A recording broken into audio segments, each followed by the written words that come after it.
حضور، آپ اپنے خطبات اور خطابات میں جماعت کو نصیحت فرماتے ہیں اور ہماری کمزوریوں کی طرف توجہ دلاتے ہیں، اور یا اگر کبھی ہم اپنے اجلاسات میں بعض روحانی کمزوری یا برائی کا ذکر کرتے ہوئے نصیحت کرتی ہیں تو اکثر لوگ تو سمجھتے ہیں کہ یہ نصیحت ہے، کوئی فیصلہ نہیں اور ہر بات پر عمل کرنا ضروری نہیں، اور بعض ایسے بھی ہوتے ہیں جو کہہ دیتے ہیں کہ ہمیں ٹارگٹ کیا جاتا ہے۔ اگر ایسے لوگوں کو علیحدگی میں بٹھا کر نصیحت کریں تب بھی انہیں اچھا نہیں لگتا۔ اس بارے میں ہماری رہنمائی فرمائیں، جزاکم اللہ۔ بات یہ ہے کہ جو تقریر کرنے والا ہے اگر جنرل نصیحت کر رہا ہے، خطبہ دینے والا جنرل نصیحت کر رہا ہے، تو یہ تو ایک عمومی نصیحت ہے اللہ اور اس کے رسول کے جو حکم ہے اس کے مطابق۔ اب چور کی داڑھی میں تنکا محاورہ ہے۔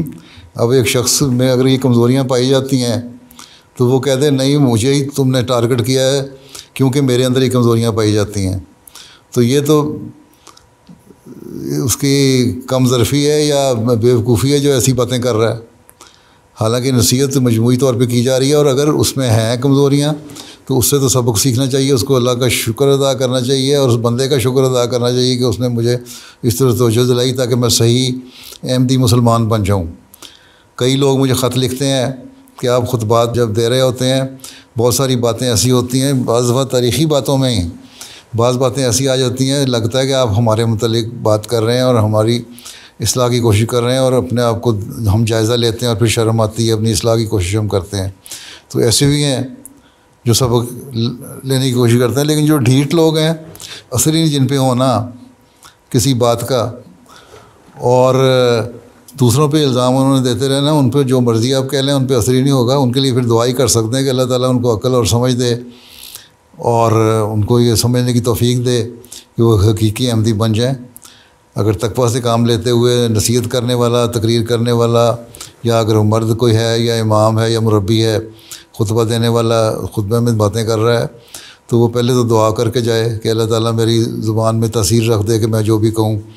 اس پہ لوگوں کو عمل کرنے کی توفیق ملے اور اس کو غور سے سن سکیں اور اس کا دل پہ اثر ہو، اور پھر بعد میں بھی دعا کرے کہ اللہ تعالیٰ ان کے دلوں پر ان باتوں کا اثر ڈالے اور ہم ایک نیک جماعت بن جائیں، وہ جماعت بن جائیں جو حضرت مسیح علیہ السلام ہمیں بنانا چاہتے تھے۔ اب حضرت مسیح علیہ السلام نے بے شمار جگہ پہ لکھا ہے، بعض اس زمانے میں بھی باتیں ہو جاتی تھیں، آپ نے بڑی ناراضگی کا اظہار فرمایا۔ تو یہ کہنا یہ نصیحت ہے۔ اب نماز قرآن شریف کا حکم ہے، اب لوگ کہتے ہیں کہ جی یہ تو نصیحت کی تھی، یہ ضروری تو نہیں کہ ہم نماز پڑھیں۔ اللہ تعالیٰ تو کہتا ہے میں نے پیدا ہی انسان کو عبادت کے لیے کیا ہے۔ اب عبادت کی طرف توجہ دلاؤ تو کہہ دیتے ہیں کہ یہ تو ہمارا اپنا ذاتی معاملہ ہے۔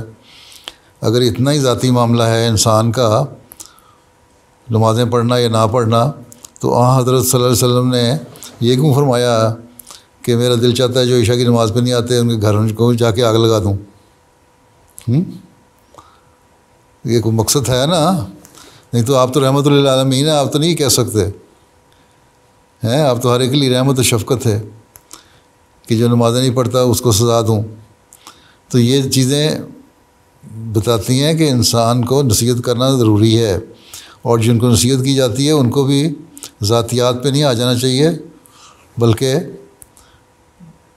اس پہ غور کرنا چاہیے، اس کو سمجھنا چاہیے، اور اگر کسی سے اچھے تعلقات ہیں یا پھر اچھے تعلقات بنانے چاہیے عہدیداروں کو بھی، لجنہ کے عہدیداروں کو بھی اور مرد عہدیداروں کو بھی، پھر ان سے ذاتی تعلق پیدا کریں، پھر ان کے گھروں میں جا کے ان کو سمجھائیں کہ ہمارا مقصد کیا ہے۔ ہم نے حضرت مسیح علیہ السلام کی بیعت کی ہے اس زمانے میں اس لیے کہ اسلام کی حقیقی تعلیم کو اپنے اوپر بھی لاگو کریں اور دنیا میں بھی رائج کریں۔ اس کے لیے یہی ہے کہ جو کوشش ہے وہ تو ہم نے کرنی ہے۔ کسی پہ اچھا اثر پڑتا ہے یا نہیں پڑتا ہے اس کی اگر نیت نیک ہے، اللہ تعالیٰ سے دعا بھی مانگیں کہ اللہ میری نیت تو نیک ہے۔ اگر کسی کے دل میں کوئی غلط قسم کا خیال آتا ہے اس نصیحت کو سن کے، تو اللہ تعالیٰ مجھے بھی معاف فرمائے، اس کو بھی معاف فرمائے، اور اس کو عمل کرنے کی توفیق دے اور مجھے بھی عمل کرنے کی توفیق دے ان باتوں پہ۔ تو یہی ہم کر سکتے ہیں۔ باقی چھوٹے موٹے شکوے تو بعضوں کو ہوتے ہی ہیں، اس لیے ڈرنے کی ضرورت نہیں ہے۔ جنہوں نے عہدیدار جو ہیں لجنہ کی، وہ بھی اپنے نیک نیتی سے نصیحت کریں، کام کریں، اور مرد بھی نیک نیتی سے نصیحت کریں اور کام کریں